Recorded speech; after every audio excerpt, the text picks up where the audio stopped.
Hello दोस्तों, वैदिक गुरु channel पर आपका स्वागत है। आज की इस कक्षा में हम एनसीईआरटी से रिलेटेड क्लास 7 का पॉलिटी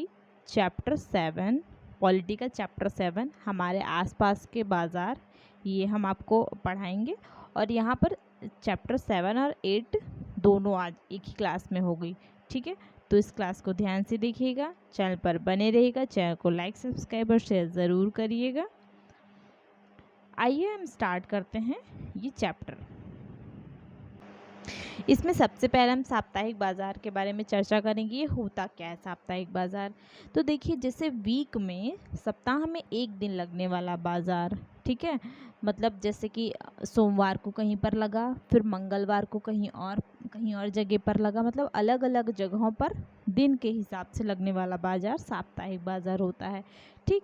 ये जो होता है, ये बाज़ार, यहाँ पर लोग क्या करते हैं कि जो व्यापारी होते हैं वो सुबह आते हैं, अपनी दुकान लगाते हैं, उसके बाद रात में उसको उठा लेते हैं, ठीक। इसका यह नाम ही इसलिए पड़ा है क्योंकि यह सप्ताह के किसी एक निश्चित दिन लगता है। मतलब कोई एक पर्टिकुलर डे डिसाइड किया जाता है कि यहाँ पर, इस प्लेस पर इस दिन को बाज़ार लगेगा।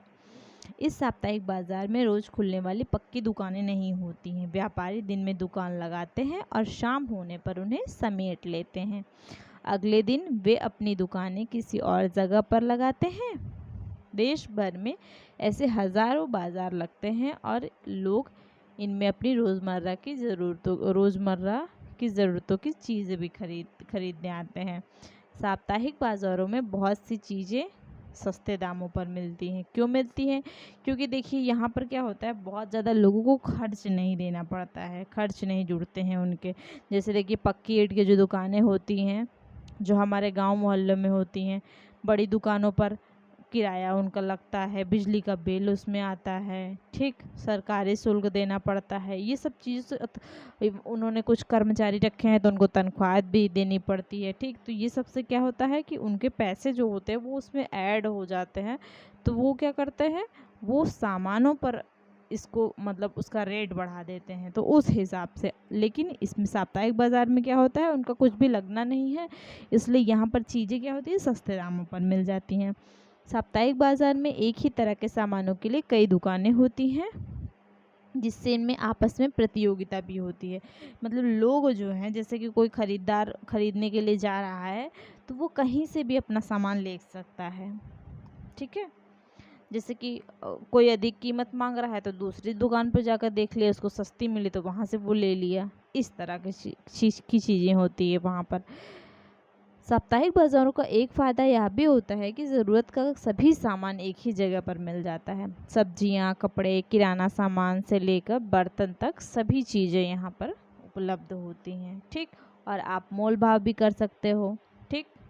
ये भी मतलब ख़रीदार जो होते हैं उनको एक ये भी बेनिफिट होता है कि वो मोल भाव का मतलब करके सामान को सस्ता भी करवा सकते हैं, ठीक।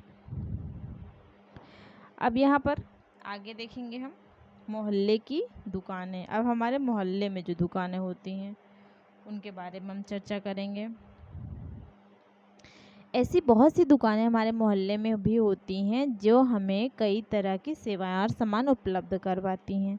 हम पास की डेयरी से दूध, किराना व्यापारी से तेल, मसाले व अन्य खाद्य पदार्थ तथा स्टेशनरी के व्यापारी से कागज़, कलम या फिर दवाइयों की दुकान से दवाई भी खरीद सकते हैं। हम सप्ताह में किसी भी दिन और किसी भी समय इस दुकानों पर जा सकते हैं। सामान्यतः दुकानदार और ख़रीदार एक दूसरे से परिचित भी होते हैं और दुकानदार ग्राहकों के लिए उधार भी देने को तैयार हो जाते हैं, ठीक। क्योंकि देख रहे हैं कि रोज़ यहीं पर आना जाना है, तो क्या होता है कि जो है उधार भी देने के लिए दुकानदार तैयार हो जाता है कि ये व्यक्ति यहीं आता है, कहाँ जाएगा, आज नहीं तो कल पैसा दे देगा। और फिर जिसके पास मतलब कम आवक है, पैसे कम हैं, आज नहीं है कल आने वाले हैं, तो उसका भी काम चल जाता है, ठीक है। इसके बाद हम देखेंगे शॉपिंग कॉम्प्लेक्स और मॉल जो होते हैं।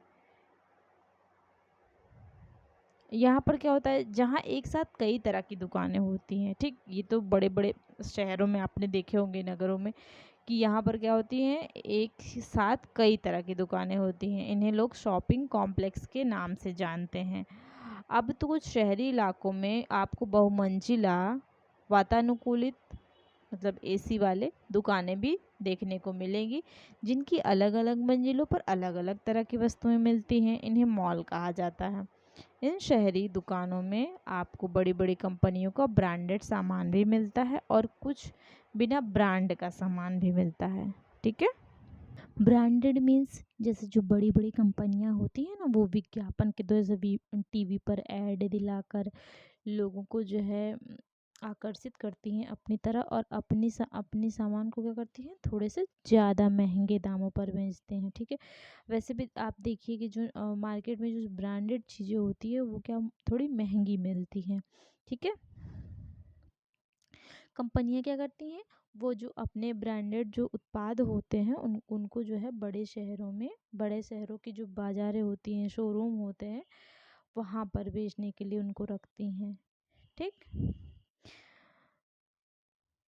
तो यहाँ पर क्या है कि इन शहरी दुकानों में आपको बड़ी बड़ी कंपनियों के ब्रांडेड सामान भी मिलता है और कुछ बिना ब्रांड के भी सामान मिलता है। ठीक, कुछ ऐसे भी सामान होते हैं जो बिना ब्रांड के भी होते हैं, और जो ब्रांडेड सामान होते हैं कुछ बड़े लोग जो होते हैं जिनके पास बहुत सारे पैसे हैं वो खरीद सकते हैं। ठीक, और बिना ब्रांड के जो नहीं मतलब खरीद पाते हैं ब्रांड वाला सामान, वो बिना ब्रांड के सामान खरीदते हैं। बाज़ारों की श्रृंखला। अब हम यहाँ पर बाज़ारों की श्रृंखला के बारे में पढ़ेंगे। वे लोग जो वस्तु के उत्पादक और वस्तु के उपभोक्ता के बीच में होते हैं उन्हें व्यापारी कहा जाता है। पहले थोक व्यापारी बड़ी मात्रा या संख्या में सामान खरीद लेता है। ठीक, जैसे सब्जियाँ हो गई, उसको थोक में खरीद लिया। कुछ किलो सब्जी नहीं खरीदता है। ठीक है, कुछ किलो में नहीं, जैसे बड़ी मात्रा में 25 से 100 किलो तक सब्जियां खरीद लेता है। इन्हें वह दूसरे व्यापारियों को बेचता है। यहाँ खरीदने वाले और बेचने वाले दोनों व्यापारी होते हैं। व्यापारियों की लंबी श्रृंखला का वह अंतिम व्यापारी जो अंततः वस्तुएं उपभोक्ता को बेचता है खुदरा या फुटकर व्यापारी कहलाता है। ठीक है, जो उपभोक्ता मतलब उसको उपभोग करने वाले लोग हैं उनको जो बेचता है वो क्या कहलाता है, फुटकर व्यापारी कहलाता है। यह वही दुकानदार होता है जो आपको पड़ोस की दुकानों, साप्ताहिक बाजार या फिर शॉपिंग कॉम्प्लेक्स में सामान बेचता मिलता है। हर शहर में थोक बाजार का एक क्षेत्र होता है। ठीक, थोक सामान भी मिलता है जहाँ पर चीज़ थोड़ी सस्ती मिल जाती हैं। यहाँ वस्तुएं पहले पहुंचती हैं और यहीं से वे अन्य व्यापारियों तक पहुंचती हैं। ठीक है, तो क्या होता है कि यहाँ वस्तुएं पहले पहुंचती हैं और यहीं से वे अन्य व्यापारियों तक पहुंचती हैं। इसके पहले थोड़ा बहुत हमने ये भी पढ़ा था कि जो सड़क के किनारे जो कुछ दुकानें होती हैं जहाँ पर व्यापारी जो होते हैं व्यापारियों से लोग सामान खरीद कर लाते हैं, जैसे प्लास्टिक के सामान हो गए, तो वो लोग क्या करते हैं कि ये लोग जो है बड़ी संख्या में प्लास्टिक का सामान शहर से थोक व्यापारी से खरीद कर ले लाते हैं। ठीक है, और रोड के किनारे ये लगाकर अपना ठेला वेला जो भी है नीचे ज़मीन पर भी लोग बैठकर बेचते हैं। ठीक है, तो ये जो प्लास्टिक का सामान होता है ये भी जो है बड़े गोदामों से लोग खरीद कर लाते हैं। ठीक, इसके बाद हम देखेंगे हर जगह बाजार, और थोड़ा सा एक चीज़ ये भी देखेंगे यहाँ पर इस चैप्टर में एक चीज़ दिया गया है कि आफताब जो है वो शहर में सब्जियों का थोक व्यापारी है। ध्यान रखिएगा, नाम जो है हो सकता है एग्ज़ाम में पूछ ले। तो ये क्या है कि ये क्या करता है कि बहुत बड़ी मात्रा में ख़रीदारी करता है। ठीक है, और इसका व्यवसाय जो होता है वो सुबह 3 बजे से आरंभ हो जाता है। सब्जियां बाज़ार में पहुंचती हैं इसी समय सब्जियां जो होती हैं मतलब 3 ही बजे बाज़ार में पहुंचती हैं। हम जैसे मंडी होती है ना, तो उसके बाद क्या होता है कि आसपास और दूर दराज के खेतों से जो होती है वो ट्रकों, मेटाडोर, ट्रैक्टर, ट्रालियों में सब्जियां जो है यहाँ पर आने लगती हैं और फिर उसकी नीलामी होती है। ठीक है, तो और कैसे होता है उसमें, कि कोई 5 क्विंटल फूल गोभी, 10 क्विंटल प्याज खरीदता है, इस तरह की चीज़ें मिलती है। थोड़ा बहुत नहीं, 5-10 किलो नहीं, वहाँ पर क्विंटल की बातें चलती हैं। ठीक, फिर क्या करते हैं कि शहर में उसकी एक दुकान और गोदाम है उस व्यक्ति की, जहाँ वह सब्जियों को रखता बेचता है, और यहाँ पर जो है फुटकर व्यापारी आते हैं और वो सब्जियों को लेकर जाते हैं खरीद कर उससे। ठीक है, इसके बाद हम देखेंगे नेक्स्ट, हर जगह बाज़ार। हमने देखा कि अलग अलग जगहों पर तरह तरह के बाज़ार हैं, जहाँ पर तरह तरह की वस्तुएं खरीदी बेची जाती हैं। ये बाज़ार अपनी अपनी जगहों और खरीदी बेची यहाँ पर जाती हैं। ठीक है, जाती हैं। ये बाज़ार अपनी अपनी जगहों पर समय पर अपनी तरह से काम करते हैं। ठीक, सब अपनी अपनी तरह से काम करते हैं। कई बार तो यह भी आवश्यक नहीं होता कि आप सामान खरीदने के लिए बाज़ार जाएं।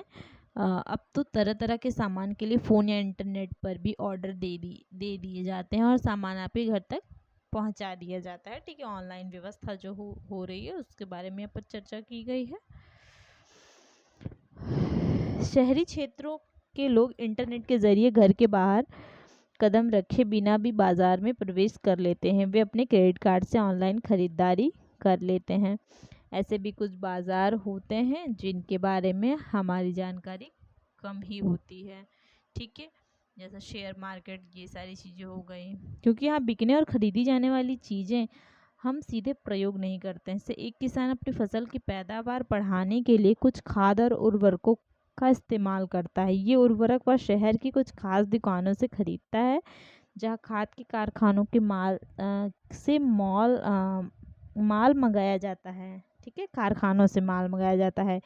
जैसे कि एक कार के कारखाने के द्वारा इंजन, गियर्स, पेट्रोल टंकियाँ, एक्सेल, ये सारी जो अलग अलग चीज़ें हैं, ये अलग अलग कारखानों से खरीदी जाती हैं, एक ही जगह नहीं बनती है। परंतु इन सब से बेखबर हम कार के शोरूम में अंतिम उत्पाद कार को ही देखते हैं। ठीक, सभी चीज़ों के बनने और बेचने की ऐसी ही कहानी होती है। ठीक है, तो ये रही आपकी कुछ खरीदारी के बारे में चर्चा हुई, और यहाँ पर हम आगे देखेंगे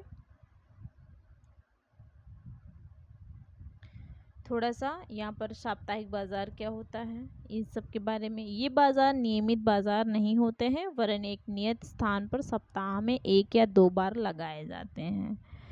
ठीक, इन बाज़ारों में घरेलू सामान की लगभग सभी चीज़ें बिकती हैं, जैसे सब्जी से लेकर कपड़े और बर्तन आदि।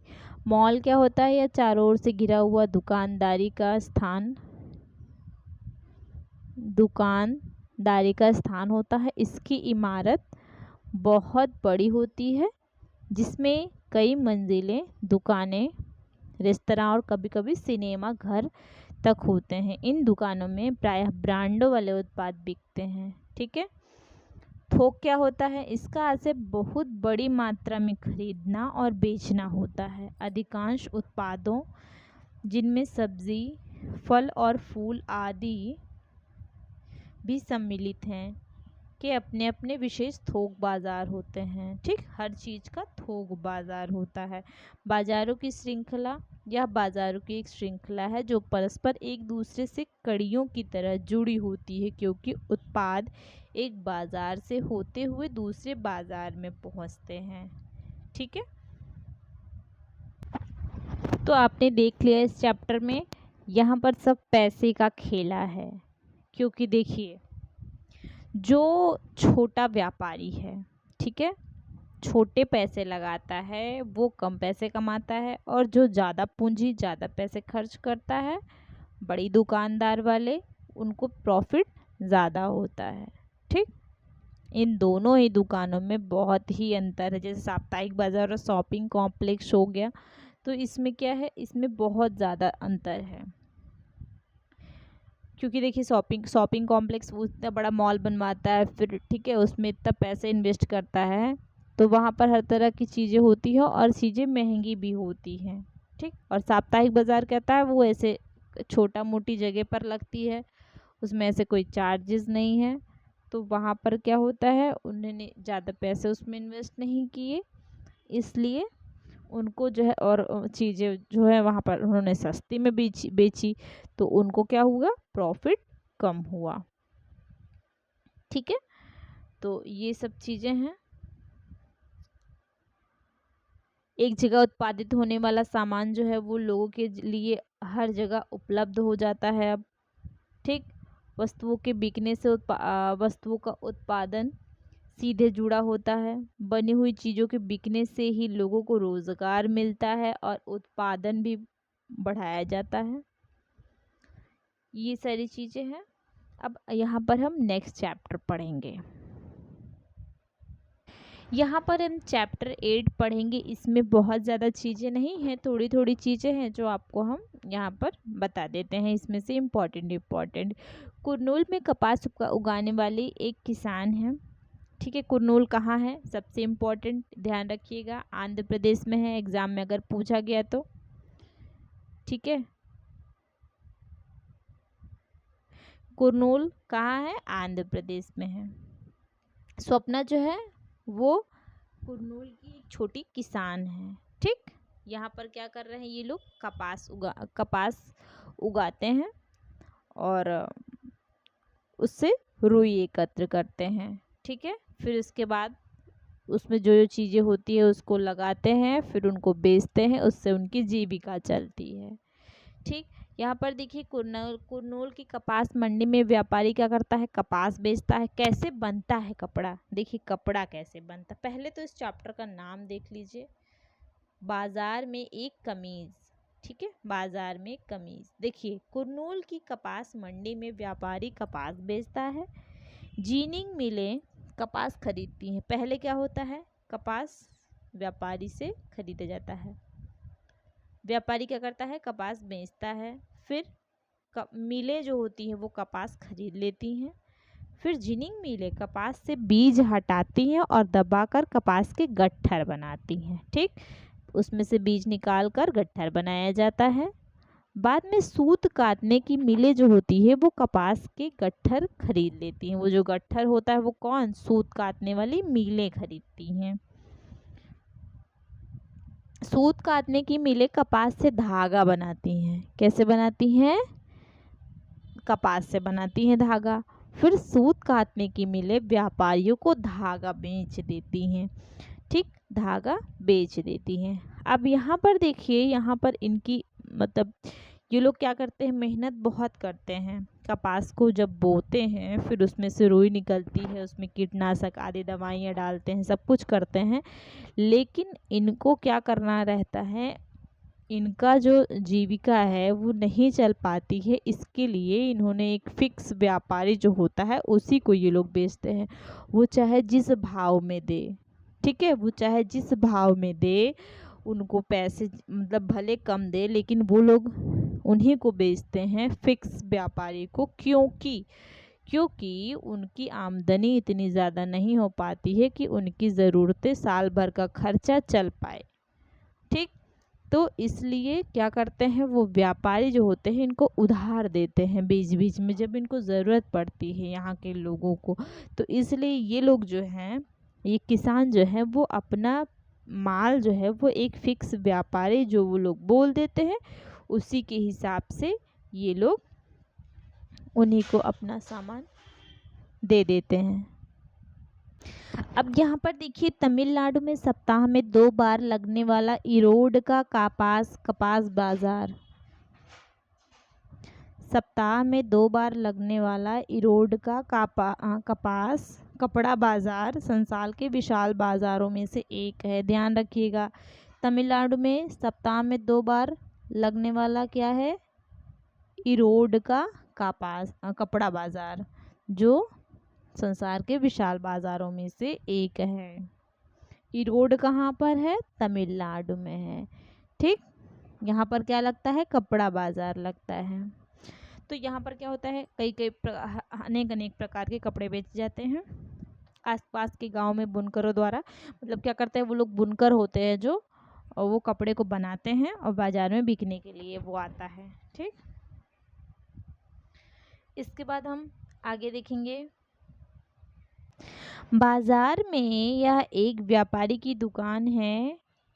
कई सालों में इन व्यापारियों ने देश भर के वस्त्र निर्माताओं से संपर्क स्थापित कर लिए हैं। ठीक है, इन्होंने क्या किया है कि देश भर में सभी से इन्होंने संपर्क स्थापित कर लिया है। जिनसे इन्हें ऑर्डर मिलते हैं वे अन्य लोगों से सूत खरीद कर लाते हैं। ठीक, सूत खरीदते हैं और उन व्यापारियों को बेचते हैं।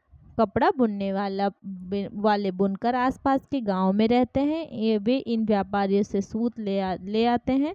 बुनाई करने के करघे रखने के लिए उन्होंने अपने घरों के पास ही व्यवस्था कर रखी है। ये करघे भी उन्हें खरीदने पड़ते हैं। इस तस्वीर में आप ऐसे ही एक घर में रखे हुए पावर लूम बिजली चालित करघे को देख सकते हैं। ठीक है, ये देखिए यहाँ पर। ठीक है, देखिए करघे रखे हुए हैं। ठीक है, ये सब बिजली से चलता है। बुनकर अपने परिवार के साथ इन करघों पर कई घंटों तक काम करते हैं, क्योंकि कोई एक व्यक्ति इस पर वर्क नहीं कर सकता। ठीक है, बुनाई की अधिकतर ऐसी इकाइयों में 2 से लेकर 8 करघे तक होते हैं, जिन पर सूत से कपड़ा बुनकर तैयार किया जाता है। तरह तरह की साड़ियाँ, तौलिए, शर्टिंग, औरतों की पोशाकों के कपड़े और चादरें इन करघों पर बनाई जाती हैं। बुनकर तैयार किए हुए कपड़े को शहर में व्यापारी के पास ले जाते हैं। इस तस्वीर में बुनकर शहर में व्यापारी के पास जाने की तैयारी में बैठे हैं। व्यापारी यह हिसाब रखता है कि उन्हें कितना सूत दिया गया था और बुने हुए कपड़े का भुगतान उन्हें कर देता है। ठीक, जितने भी कपड़े दिए थे उसका पैसा उनको दे देता है। ठीक है, अब दानन व्यवस्था। बुनकरों द्वारा घर पर कपड़ा तैयार करना, यही होती है दानन व्यवस्था। क्या है दानन व्यवस्था? बुनकर जो होते हैं वो जो घर पर कपड़ा तैयार करते हैं उसी को दानन व्यवस्था कहा जाता है। और देखिए, जो कपड़ा व्यापारी को जो भी ऑर्डर मिलता है उसी के हिसाब से वो लोग बुनकरों को काम बांटते हैं। ठीक, जिस हिसाब से उनको ऑर्डर मिला। देखिए, बुनकर क्या होते हैं, उनको पैसे बहुत कम मिलते हैं काम करने के लिए, इसलिए वो अपनी जमा पूंजी को लगाकर ऊंची ब्याज दर पर पैसे उधार लेकर, ठीक है, कर्ज लेकर वो लोग जो है करघे को खरीदते हैं। और वो अकेले काम नहीं कर पाते हैं, इसलिए वो परिवार के लोगों की भी मदद लेते हैं और दिन में 12-12 घंटे तक काम करते हैं और इसके लिए उन्हें 3500 रुपये मिलते हैं। ठीक, व्यापारी और बुनकरों के बीच की व्यवस्था जो होती है वो दानन व्यवस्था कही जाती है, जहाँ व्यापारी कच्चा माल देता है और उसे तैयार माल प्राप्त होता है। ठीक, भारत के अनेक क्षेत्रों में कपड़ा बुनाई के उद्योगों में यह व्यवस्था प्रचलित है। यहाँ पर देखिए, बुनकर सहकारी संस्थान जो है, दानन व्यवस्था में व्यापारी जो होते हैं वो बुनकरों को बहुत कम पैसे देते हैं, बता दिया पहले ही। व्यापारियों के ऊपर जो निर्भरता होती है उसको कम करने और बुनकरों की आमदनी बढ़ाने के लिए सहकारी व्यवस्था एक साधन है। एक सहकारी संस्था में वे लोग जिनके हित समान हैं इकट्ठे होकर परस्पर लाभ के लिए काम करते हैं। बुनकरों की सहकारी संस्था में बुनकर जो होते हैं वो एक समूह बनाकर कुछ गतिविधियां सामूहिक रूप से करते हैं, मतलब एक साथ करते हैं। वे व्यापारी से सूत प्राप्त करते हैं और उसे बुनकरों में बांट देते हैं। सहकारी संस्था विक्रय का कार्य भी करती है। इस तरह व्यापारी की भूमिका समाप्त हो जाती है और बुनकरों को कपड़ों का उचित मूल्य प्राप्त होता है। कभी कभी सरकार जो होती है वो उचित मूल्य पर सहकारी संस्थाओं को से कपड़ा खरीदकर उसकी मदद करती है। जैसे कि तमिलनाडु के सरकारी स्कूल में निःशुल्क गणवेश योजना चलाती है सरकार। इसके लिए पावर लूम बुनकरों की सहकारी संस्था से कपड़ा लेती है। इसी तरह सरकार हस्तकरघा बुनकर सहकारी समिति से भी कपड़ा खरीदकर कोऑप्टेक्स नामक दुकानों के माध्यम से बेचती है। ठीक है, अब यहाँ पर आगे हम देखेंगे, यहाँ पर देखिए लोग क्या कर रहे हैं। जो इरोड है, दिल्ली के निकट वस्त्र निर्यात करने का कारखाना। इरोड का व्यापारी बुनकरों द्वारा निर्मित जो कपड़ा होता है वो दिल्ली के पास बने बनाए वस्त्र निर्यात करने वाले एक कारखाने को भेजता है। वस्त्र निर्यात करने वाले फैक्ट्री इसका उपयोग कमीज बनाने के लिए करते हैं। यहाँ पर देखिए, फिर इनको क्या किया जाता है, विदेशों में भी बेचा जाता है। ठीक, विदेशी ग्राहकों में जैसे अमेरिका और यूरोप के ऐसे व्यवसायी भी हैं जो स्टोर्स की श्रृंखला चलाते हैं। ये बड़े बड़े स्टोर्स के स्वामी केवल अपनी शर्तों पर ही व्यापार करते हैं। वे माल देने वालों से न्यूनतम मूल्य पर माल खरीदने की मांग करते हैं। साथ ही वे सामान के उच्चतम स्तर की गुणवत्ता और समय का भी मतलब ध्यान रखना पड़ता है। उन्होंने जब जिस समय कहा है उसको देना ज़रूरी है, और उस माल में कोई भी खराबी नहीं होनी चाहिए, नहीं तो वो लोग बहुत सख्ती बरतते हैं। ठीक है, और क्या होता है, इससे जो ग्राहक जो होते हैं, ग्राहकों की ओर से इस प्रकार के बढ़ते दबाव के कारण वस्त्र निर्यात करने वाले कारखाने जो होते हैं खर्चे में कटौती करने का प्रयत्न करते हैं। वे काम करने वालों को जहां तक संभव हो सके न्यूनतम मजदूरी, मतलब बहुत कम से कम मजदूरी देकर ज़्यादा से ज़्यादा काम करवाना चाहते हैं। ठीक, इसी से तो उनको लाभ मिलेगा। फिर विदेशी ग्राहकों को भी सस्ते दामों पर वस्त्र देते हैं। ठीक है, इम्पेक्स गारमेंट फैक्ट्री में 70 कामगार हैं। इनमें से अधिकांश महिलाएं हैं। इनमें से अधिकतर कामगारों को अस्थायी रूप से मतलब काम में दिया जाता है, जैसे कि जब चाहे तब उनको रख लें, जब चाहे तब उनको निकाल भी सकते हैं काम के अनुसार। जैसे अच्छा काम कर रहा है तो उसको रख लिया जाए, बेकार काम कर रहा है तो उसको निकाल दिया जाए।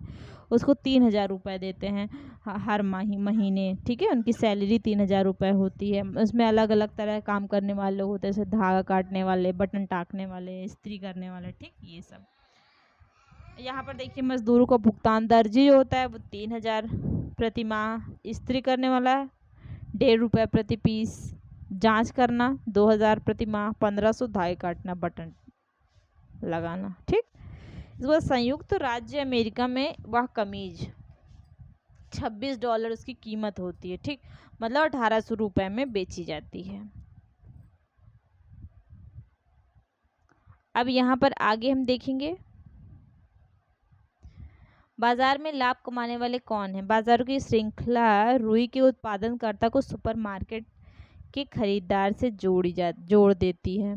इस श्रृंखला की हर कड़ी पर खरीदना और बेचना होता है। ठीक है, अब यहाँ पर देखिए इसमें क्या है, केवल और केवल खरीदना और बेचना है। बाजार और समानता, विदेशी व्यवसायी ने बाजार में अधिक मुनाफा कमाया। उसकी तुलना में वस्त्र निर्यातक का लाभ मध्यम श्रेणी का रहा। दूसरी ओर वस्त्र निर्यातक फैक्ट्री के कामगार मुश्किल से केवल अपनी रोजमर्रा की जरूरतों की पूर्ति लायक ही कमा सके। इसी प्रकार हमने देखा कि कपास उगाने वाली छोटी किसान और रोड के बुनकर जो थे उन्होंने कड़ी मेहनत की, लेकिन उनको पैसा क्या मिला, ना के बराबर। ठीक, उनको उचित मूल्य नहीं मिला। व्यवसायी और व्यापारियों की स्थिति बीच की है। ठीक, मध्यम वर्ग के हैं। बुनकर की तुलना में उनकी कमाई जो है अधिक हुई, लेकिन निर्यातक की कमाई से बहुत कम है। इस तरह बाजार में सब बराबर नहीं कमाते। प्रजातंत्र के अंतर्गत सबको बाजार में उचित मजदूरी मिलनी चाहिए, फिर चाहे वह कांता हो या स्वप्ना। ठीक, मतलब कोई भी व्यक्ति हो उसको उचित मजदूरी, जितना काम कर रहा है उस हिसाब से उसको मजदूरी मिलनी चाहिए। यहाँ पर देखिए शॉपिंग कॉम्प्लेक्स, बड़े बड़े जो कॉम्प्लेक्स हो गए। एक और बाजार लोगों को काम करने, उन चीज़ों को बनाने और बेचने के अवसर देता है तो वे उगाते या बनाते हैं। किसान यहाँ रुई बेच सकता है तो बुनकर अपना बनाया हुआ कपड़ा। दूसरी ओर बाजार के धनवान और शक्तिशाली लोग क्या करते हैं, प्राय सर्वाधिक कमाई करते हैं। ये वे लोग हैं जिनके पास पैसा है, तो पैसे को लोग इन्वेस्ट करते हैं और उससे वो लोग पैसा और कमाते हैं। ठीक, बड़ी बड़ी दुकानें, कारखाने, ठीक, उनके पास बहुत सारी ज़मीनें हैं, कहीं भी उन्होंने एक मॉल बना दिया। ठीक, तो उनको ज़्यादा प्रॉफिट मिला, मेहनत करने वालों से ज़्यादा प्रॉफिट मिला। यही सब चीज़ें हैं। कच्चा माल देखिए, और यहाँ पर एक चीज़ और है कि जो गरीबों को जो होता है, गरीबों को उनके ऊपर ऋण के लिए कच्चा माल प्राप्त करने और अपना सामान बेचने के लिए और प्रायः नौकरी प्राप्त करने के लिए निर्भर रहना पड़ता है। ठीक, क्योंकि निर्भर रहना पड़ता है, पहले भी स्टार्टिंग में बताया, क्योंकि देखिए उनकी पूर्ति नहीं हो पाती है, साल भर का खर्चा नहीं उनका नहीं निकल पाता है, तो उनको ऋण लेना पड़ता है, कर्ज लेना पड़ता है। तो कर्ज देता कौन है? बड़े बड़े व्यापारी लोग देते हैं। ठीक, इसी तरह गरीबों का शोषण होता है। तो ये आज के लिए इतना ही, ये दोनों चैप्टर आपका समाप्त हुआ। ठीक है, क्लास 7 की पॉलिटी समाप्त हुई। और हमारे वैदिक गुरु चैनल पर बने रहिएगा, चैनल को लाइक सब्सक्राइब और शेयर ज़रूर करिएगा। अब हम सीटेट के लिए आगे अपना जो है कदम बढ़ाएंगे। अभी नेक्स्ट क्लास में आपको सीटेट की तैयारी कराई जाएगी। तो आज के लिए इतना ही, बाकी का नेक्स्ट क्लास में करेंगे। धन्यवाद।